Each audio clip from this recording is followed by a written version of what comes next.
goods today actually see, as a result of our efforts, a change in their daily lives. And that's what we're focused on achieving, and that's what we are trying to achieve through this letter. Sure, but I guess what I'm trying to get at, and I'll ask it again, is like, we've been at this for over a year now. You have made these warnings dozens of times, if not more, from this podium. Secretary has done it, President of the United States has done it, and yet we're here. Other outlets have reported, that Reuters has reported all the way back in April, that officials from this department have assessed in internal memos that Israel, quote, is persistently and arbitrarily impeding aid in Gaza. So if the law is already being, if it's already doing it, why is the United States waiting? So first of all, that is not, so we've been over this before, I know, from this podium. There are people that reach that conclusion, and there are people inside this building who reach the opposite conclusion. So I think it's important to state that for the record, that when you have a difficult situations, it's not uncommon for people to reach different assessments. Ultimately, if you look at the last year and our record of working to get humanitarian assistance into Gaza, what you've seen is the U.S. intervening at critical moments. Going back to October 12th, let's not forget that, it wasn't October, it was October 16th. So just a few days after October 7th, that the Secretary was negotiating with the government of Israel until 2 in the morning in Tel Aviv to get the first trucks into Gaza. I know you were there. And over the coming months have intervened on multiple occasions when we thought the levels of assistance getting in weren't sufficient, when there were policies that needed to be changed, when there are new gates that needed to be opened. We have intervened to get that to happen. And you have seen those results. You've seen us go from 1 crossing being open to 4 crossings being open. And that is the result of U.S. intervention. Now, to answer your question, we have always said that this is an ongoing process. And our assessments are ongoing. They're not static, they're dynamic. And so when the situation changes, our assessments will change and we'll act accordingly. And that's what we're doing. And how did the Israelis respond to this letter? They can speak for themselves. I'm not going to speak for them. Have you received any assurances that they will actually take these concrete measures? So I'm just not going to speak for them. Those are private diplomatic conversations. They can speak to their reaction. And one final thing. What is your message to the world when they question U.S. credibility in terms of following through? Because President Biden made a similar threat to cut off or restrict U.S. military aid in April if Israel carried out a major operation in Rafah. Regardless of what you call that operation, Rafah is now like a wasteland. And we have seen one shipment of 2,000-pound bombs being withheld, but everything else, billions of dollars worth of weapons, have continued. So what do you say to people who question the credibility of U.S. in terms of following? So first of all, I will say, without getting into all of the details, that not all of the premises of that question are accurate when it comes to the communications between us and the government of Israel. What I will say is look at our track record of intervening to get humanitarian assistance in, and look at the fact that when we have seen when we have seen Israel not follow through on the steps that they committed to, and when we have seen the results not measure up to the standards that we expect, we have intervened with them to turn those around. And that's what we did in April. And it wasn't just a letter from the Secretary, it was also the President making this clear directly to the Prime Minister Netanyahu that we needed to see changes and that our policy would be dependent on the changes that they made. And they made those changes.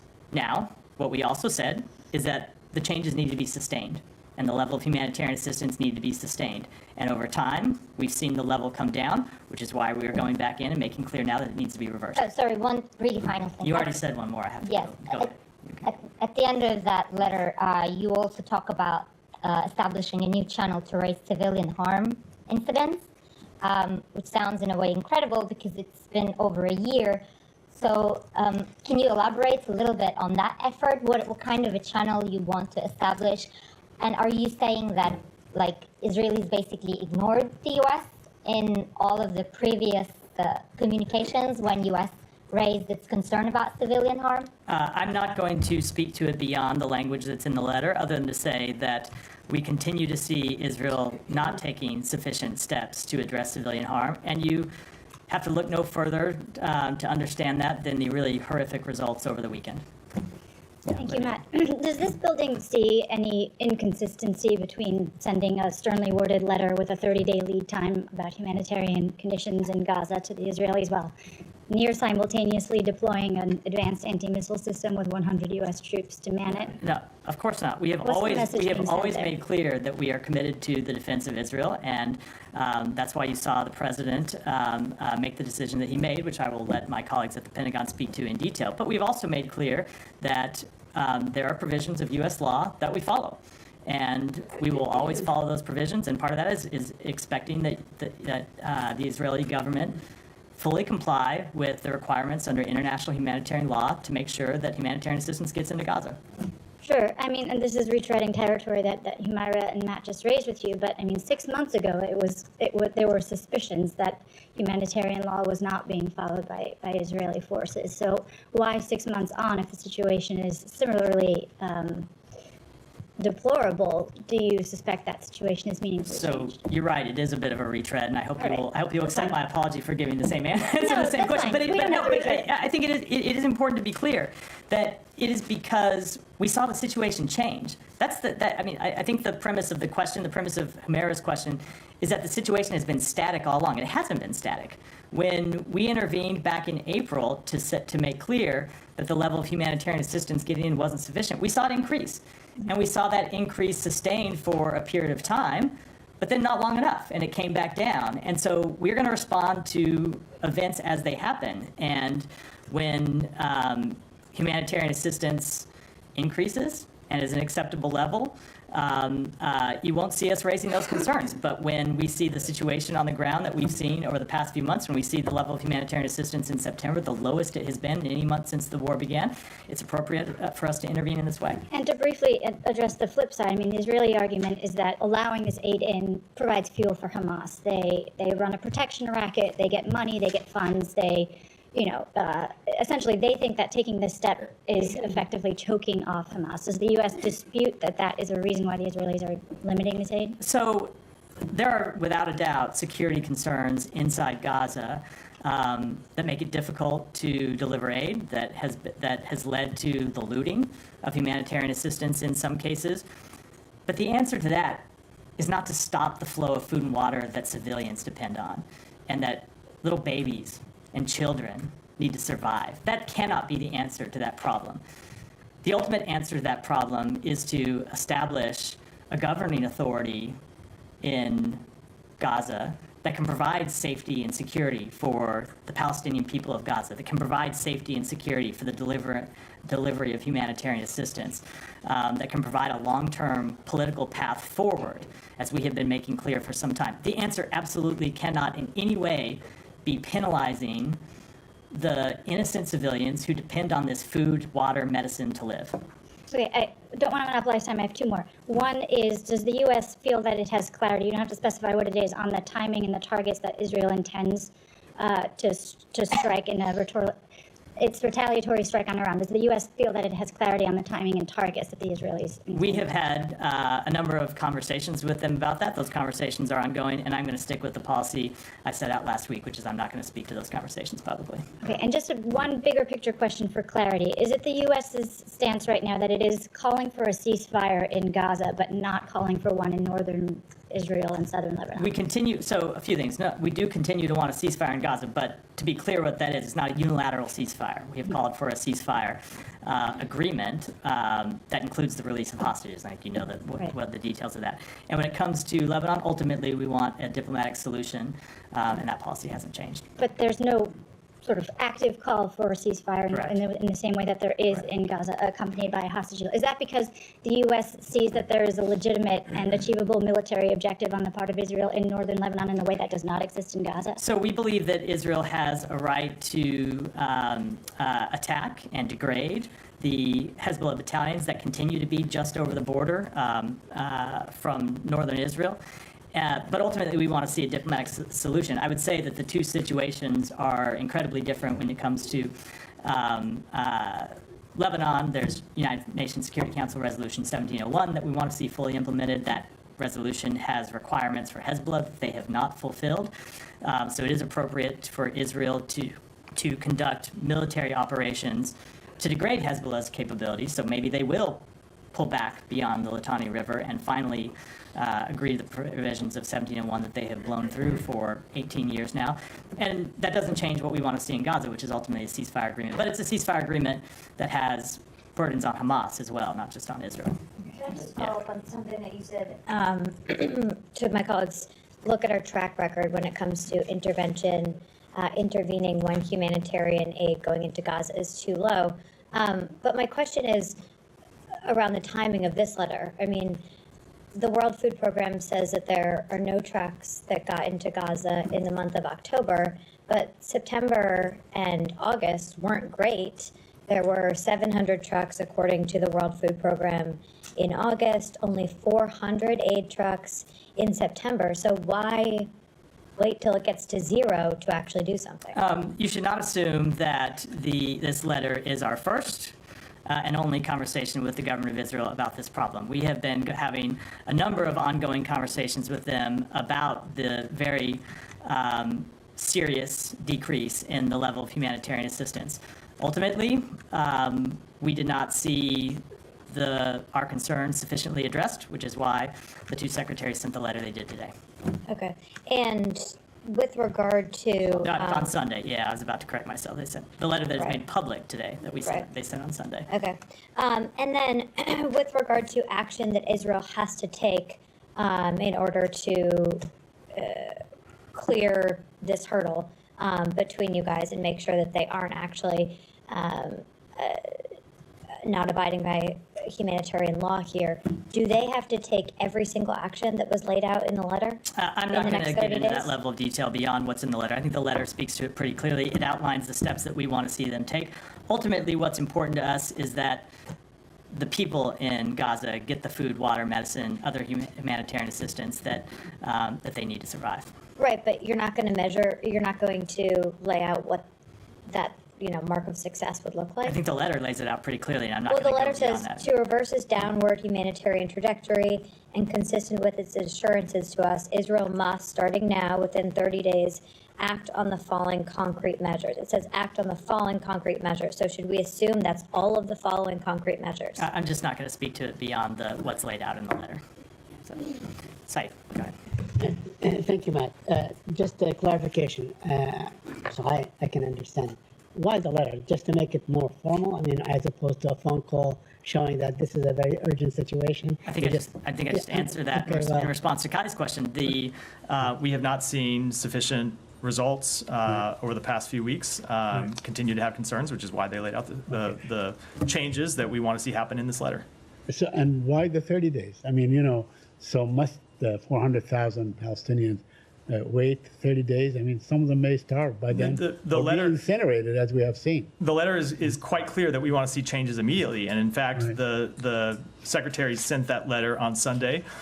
We did see humanitarian assistance go in through Erez yesterday, and we very much want to see changes not wait for 30 days, but happen immediately. Now, we recognize that some things, like for example, the letter calls for agreements on what actually would be dual-use items. That's not something that can happen overnight. That requires a negotiation. So some things take a little bit longer, but there are changes that we want to see implemented immediately.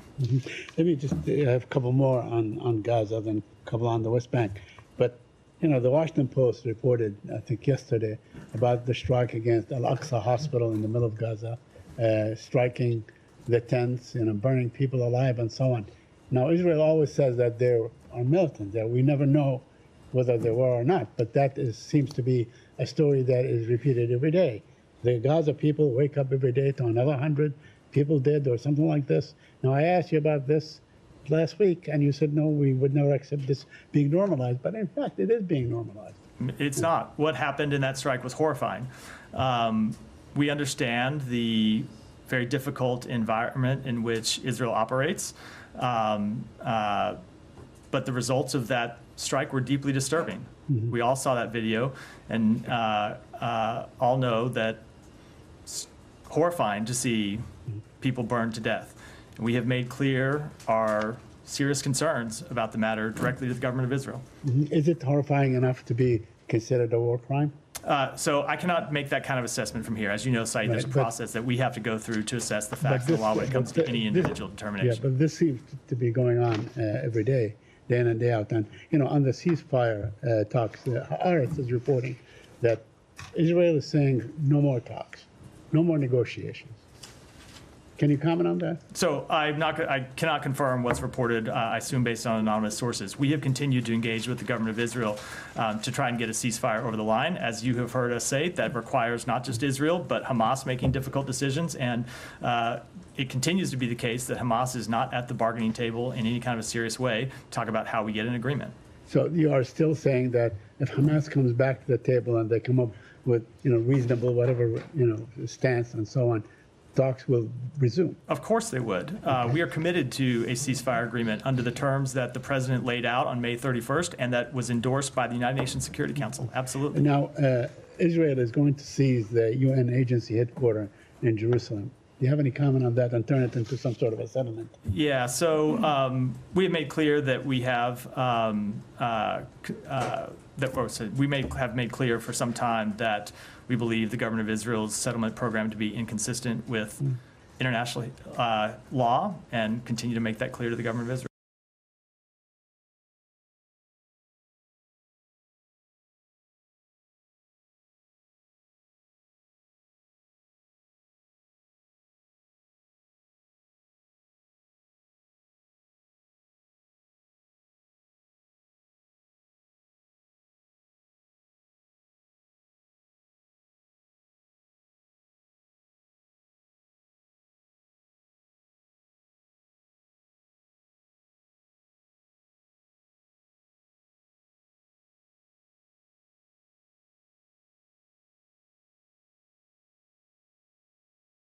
West Bank than the one that they're pursuing now, not to mention in Gaza.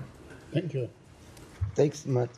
So Israel killed at least 21 civilians in strike on Christian town in North Lebanon. And they were displaced family rented this house so they can escape the horrific time where they lived in the south. Is it how Israel defending herself by carrying an attack in north of Lebanon in a Christian town that there's no existence of Hezbollah militias? So I can't speak to the circumstances around that particular strike, but obviously the loss of civilian life is extremely troubling, and we've made that clear to the government of Israel. Okay, there was a call between Secretary Blinken and Speaker of the House, Berry. Can you just give us some insight about this call that lasted 40 minutes? Sure. So the Secretary spoke to the Speaker of the Lebanese Parliament as well as to the Prime Minister on Friday to make clear that we want to see a diplomatic resolution to the conflict between Israel and Hezbollah, that we want that diplomatic resolution to include the full implementation of 1701, that we continue to support Lebanese institutions, including the Lebanese Armed Forces, which we see as a bulwark for stability in the country, and that we want to see Lebanon choose a new president, and that it's the Lebanese people and not anyone else that should make that decision. And he urged them to move forward with that process, as we have consistently made clear we want to see the government of Lebanon do. Okay, my last question. So there was like a warning from the U.S. Embassy to the American in Lebanon to leave soon as possible, and it might not be if commercial flights leaving the airport. Is that a message that maybe Israel could attack the airport? No, it had nothing to do with that, and it's not. It wasn't a It's question. something that It wasn't a question. the Lebanese Let me just people get- back home. it wasn't a question about commercial flights. It was a question about the flights that we have been providing. So we have been providing these flights that the U.S. government organized for nearly 2 weeks now, and we have seen over the past 2 weeks a decrease in the number of American citizens and legal permanent residents and eligible family members who have taken those flights. We've now provided 22 of those flights, had somewhere around 1,250 people depart on them. And if you remember last week, I think the last time I came here with an update Wednesday or so, 1,100 people have departed. So in the flights that we've had since then, only 150 people Friday through the weekend got on these flights. So we've always said that we would conduct those flights as long as demand was there for it. And what we were making clear to American citizens, that if you want to get on one of these flights, they may not exist forever if the demand isn't there. So please take one of these flights while they now exist. At the same time, I should note that we have continued to see capacity on Middle East Airways flying out of the country. Did you ever get an answer to the question of how much you guys are paying? I did not. Yeah, I did not. I don't know. No, Not per ticket for the cost of the flights. I don't know. Yeah. Can you re-up that? I will re-up it. Interested Obviously, in it that. varies based on the destination, but yeah, I can. re-up Well, it. right, but how many flights did you say there were total? so far? 22. Yeah. 22?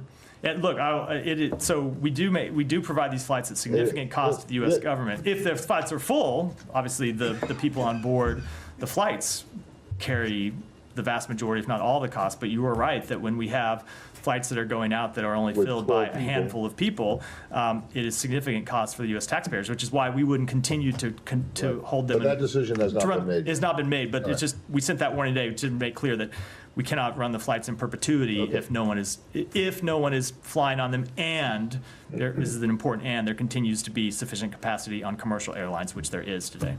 Tom? Just to go back, you mentioned the video you were asked about, people burning in their tents, and you said that we had all seen that. Did the secretary see that video? Yes, he did. And what was his His reaction was that it was horrifying.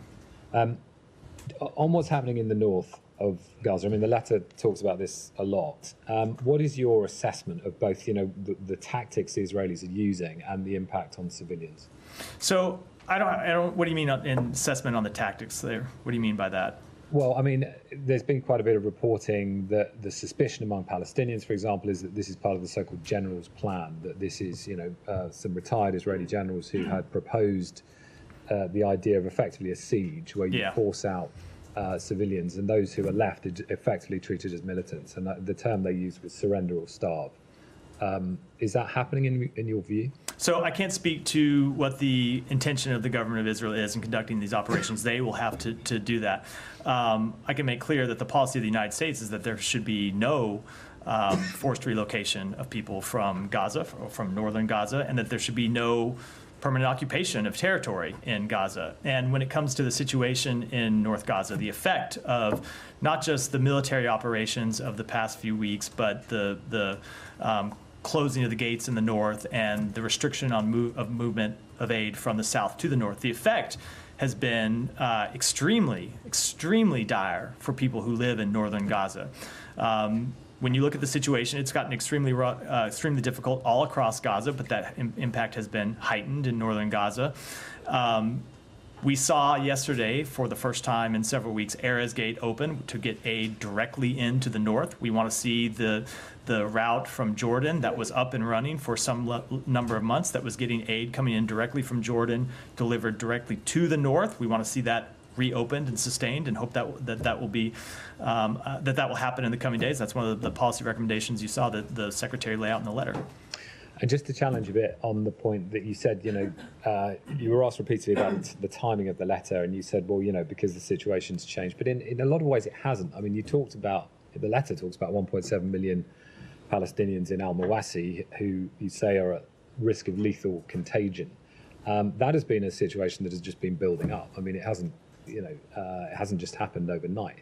And so there will be those who say you've had a year to write this letter, to issue such a stark warning to the Israelis. Why has it taken so long? So it hasn't taken. So that I completely reject the premise of the question, as I think you said. Well, you didn't say, but when you said you're going to push on me, I totally reject the premise of the question. We have intervened on numerous occasions. It's the point I made to Humera's question. In the days right after October 7th, the secretary was in Israel having very difficult conversations with the prime minister about the need to let the first trucks come in across the border. And he was successful and got Rafah opened up for trucks to come across the border. We then had very difficult conversations with Israel about the need to open Kerem Shalom. And those conversations included the president, the secretary, the national security advisor, others across our government. And we saw Kerem Shalom open.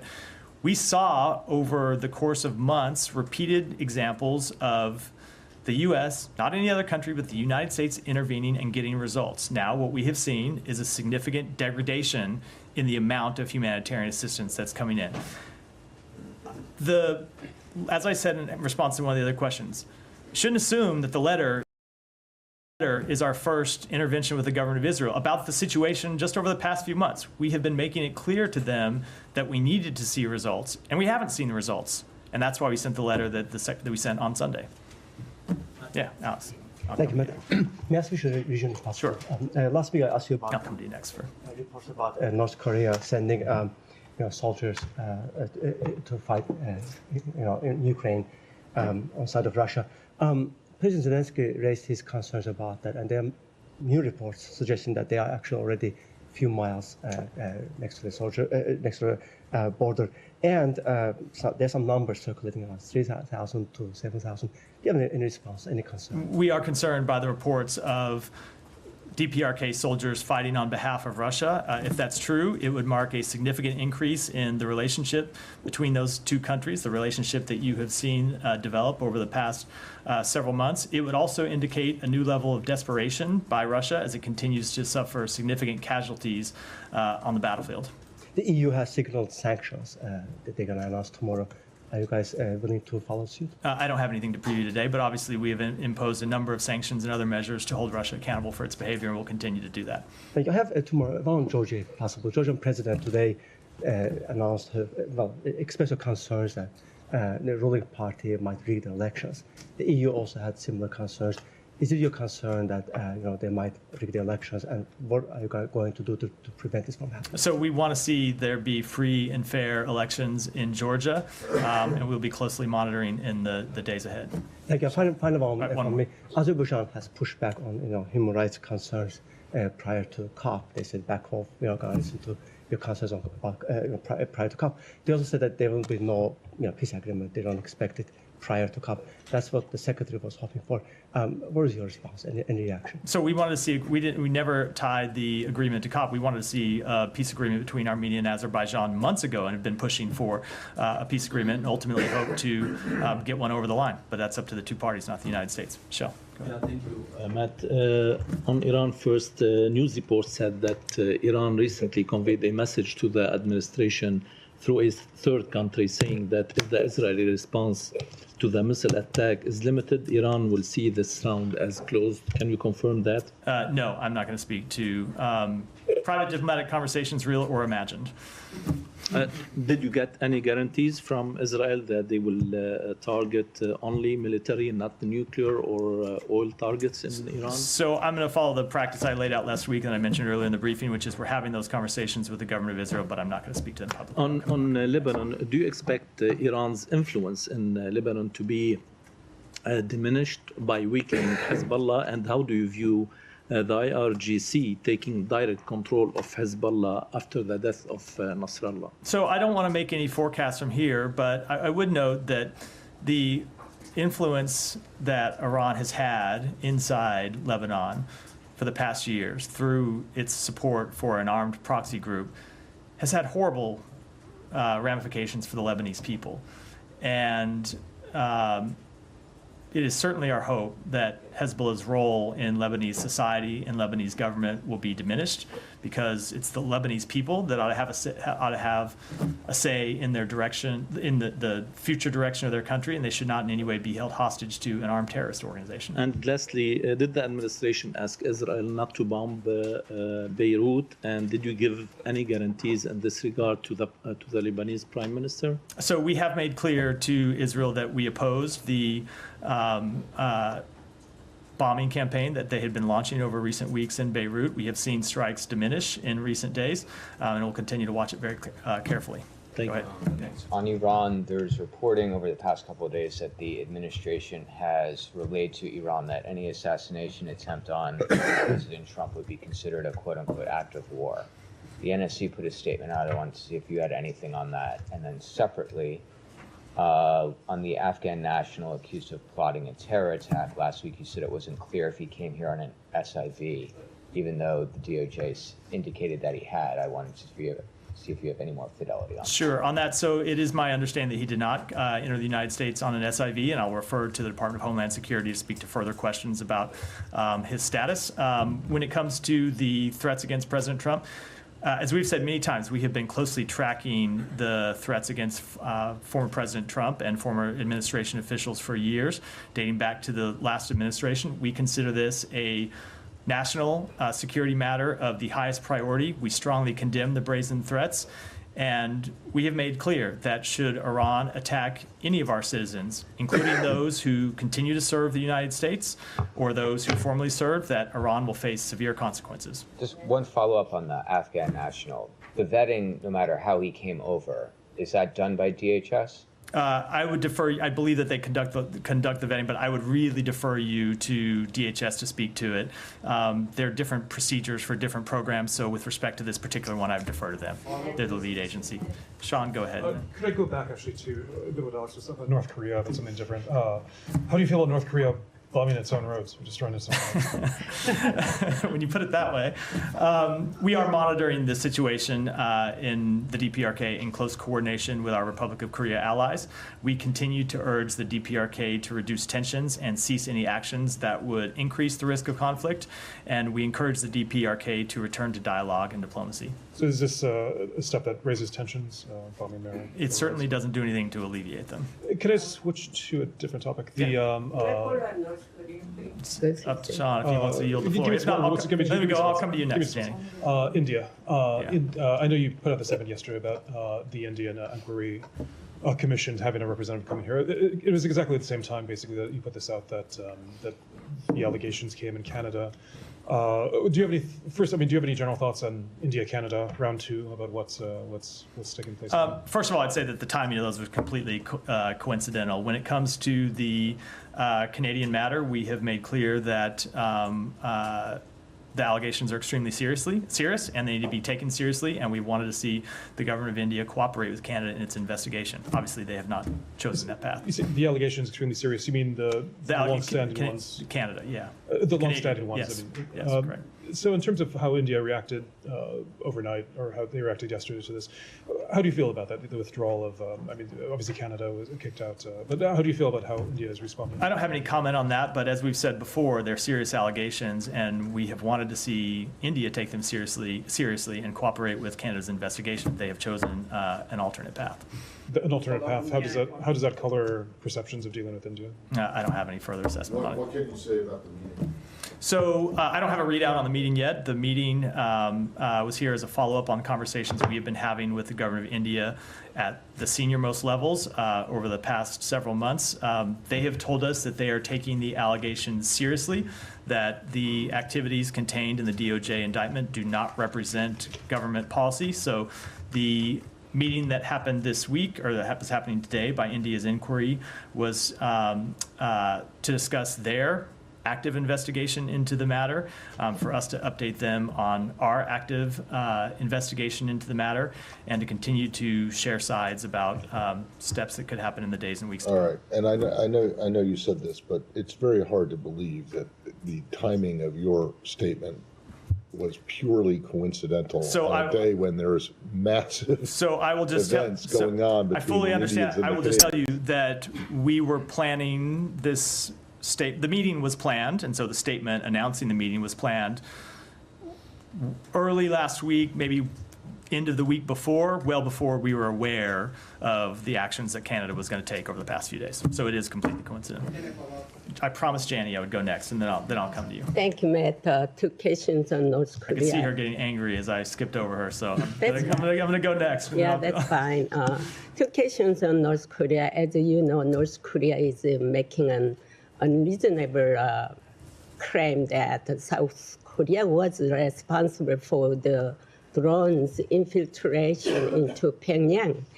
And North Korea's Kim Yo-jong claims that South Korea is the main culprit and that the U.S. should take responsibility. Meanwhile, Russia defended North Korea, saying it violated North Korea's sovereignty and warned against using offensive force.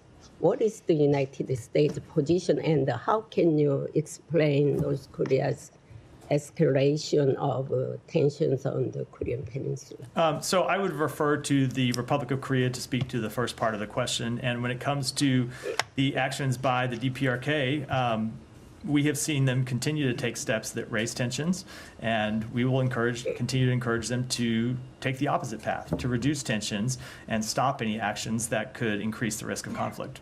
second question. North Korea eventually blew up the inter-Korean road while insisting on the theory of two countries, South and North. How would you comment on this? I don't have any further comment beyond what I said in response to Sean's question on the same topic a minute ago. Yeah, go ahead. On India, what makes you believe, when you arrived at a conclusion that India is not cooperating with the Canadians on the investigations? So I don't have any further comment on that beyond what the two countries have said publicly. We have urged them to cooperate, and will continue to urge them to India is saying they have not received any evidence from the Canadians. And I will defer to those two countries to speak to the relevant status of the matter. Prime Minister Trudeau yesterday said that he has shared with the Americans, U.S. government, their evidence of their Indians' involvement. Have you seen those? What's your thought? I'm not going to speak publicly to those private conversations. One more question. The last 24 hours, several Air India flights have received threats, bomb threats, and several of them have been grounded. One of the flights from Mumbai to Chicago had an emergency landing somewhere in Canada. So, fighter jets were scrambled in Singapore for the flights. This comes after months of threats coming from several citizens in the U.S. that blew up the Air India plane coming from the U.S. and Canadian soil. How do you see that? Would you be taking action against those individuals who have been threatening for blowing up Air India planes? So obviously any kind of threats against commercial aviation are inappropriate and matters that are dealt with extremely seriously by our own law enforcement agencies, and I would refer to those law enforcement agencies. Will you take steps that such threat doesn't come from the U.S. anymore? Again, I will. I think it's a matter for law enforcement agencies, predominantly the Department of Justice, to speak to as a first instance. How these investigations are going to impact India-U.S. relationship? Which investigations? The one that has come today. The U.S., I didn't know if you were referring to these other questions or to the first one. So look, India continues to be an incredibly strong partner of the United States. We work with them on a number of matters, including our shared vision for a free, open, prosperous Indo-Pacific. And when we have concerns, we have the kind of relationship where we can take those concerns to them and have very frank, candid conversations about those concerns, and that's what we've been doing. And one final question, is India cooperating with the U.S. in parts of investigation? So I'm not going to speak to the matter publicly. That's a question that, again, when it comes to the investigation itself, ought to be handled by law enforcement, so I'd refer you to the Department of Justice. Thank you. Just to follow up, I'm just curious about one thing you said earlier. We've made clear to Israel that we oppose the bombing campaign over Beirut. Last week, you actually wouldn't characterize the U.S. position on those bombings. So can you explain to us what's changed over the course of the last week? So there are specific strikes that it would be appropriate for Israel to carry out. But when it comes to the scope and nature of the bombing campaign that we saw in Beirut over the past few weeks, it's something that we made clear to the government of Israel we had concerns with and we were opposed to. So if they return to that bombing campaign with an appropriate scope, which I assume you're not going to define. I'm not going to speak to a hypothetical here. Then that would be fine? We've had concerns about the nature of that campaign, and we've expressed those privately to the government of Israel. And you said that they have been halted for now, which So you're welcoming. we've seen them come down over the past few days, which is not a prediction about what will happen in the future, but we have seen them come down. Will there be implications for Israel if they don't continue to stay at the levels they're at? I just don't want to speak to hypotheticals. Just on that, Matt, so are you telling them not to bomb Beirut at all? We have made clear that we are opposed to the campaign, the way we've seen it conducted over the past few weeks. Now, they do have a right to go after legitimate terrorist targets. We see Hezbollah continue to operate across Lebanon, and Israel does have a right to defend itself against those terrorists who pose a threat to the state of Israel. But we've had real concerns about the nature of the campaign that we saw roll out across Beirut over the past few weeks, and we made those concerns publicly. I'm not going to speak to it in any detail from here, but we have had quite detailed conversations with the government. Can you elaborate on that nature? Is it the number of high civilian deaths? Is it them seemingly targeting like civilian infrastructure? It is largely the civilian toll. It's the civilian toll. Go ahead. And I'll come to you next, Ryan. Thank you very much, Matt.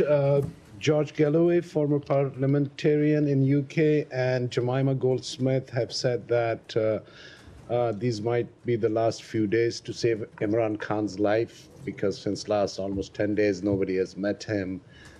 Just today, they allowed, according to one political leader, they allowed him.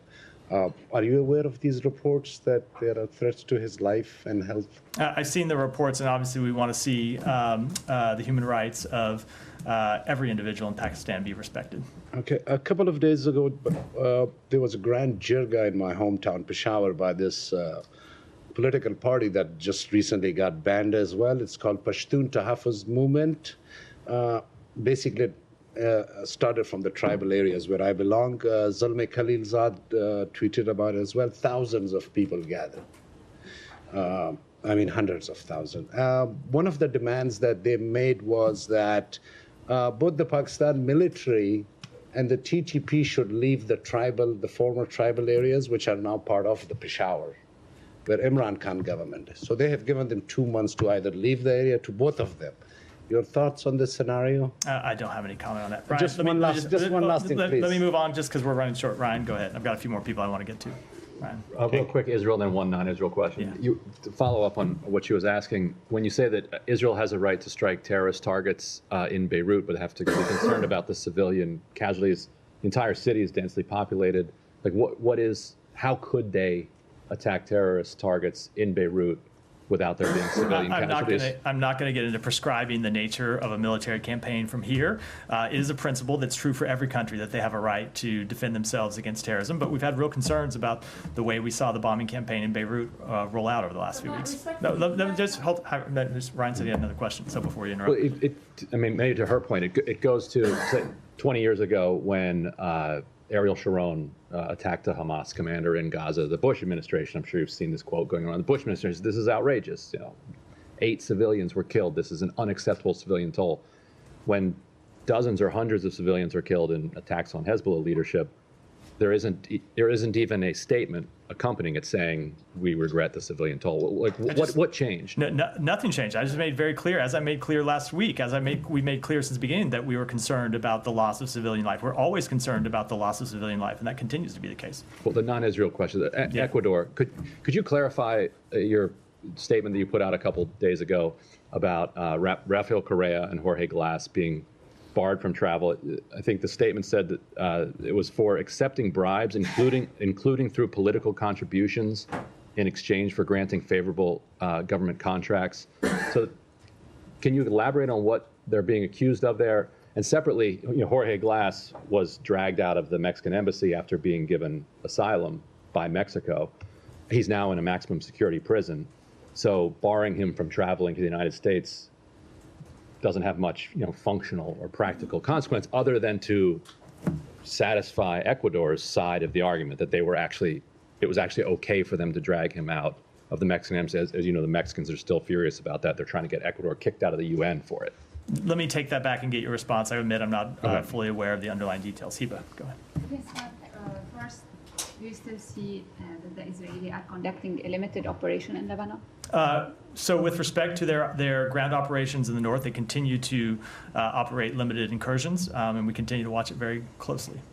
Okay, I want to follow up on the question about the airport, because the message the U.S. Embassy in Beirut put out yesterday created panic in Lebanon because people are afraid and they are trying to leave.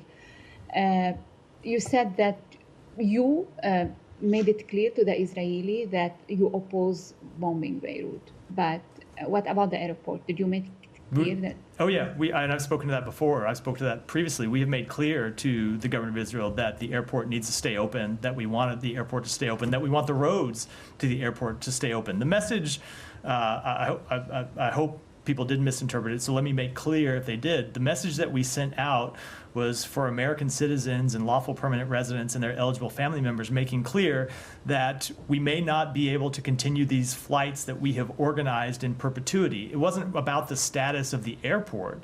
It was because we have not seen sufficient demand for those flights. We've had flights going out with 12 people on them, and so we want to see people know that these options exist and that they should take them. Moving to the politics, the speaker had a call with Macron, and he made the Lebanese speaker, Nabi Berri, and I assumed you didn't mean Mike Johnson.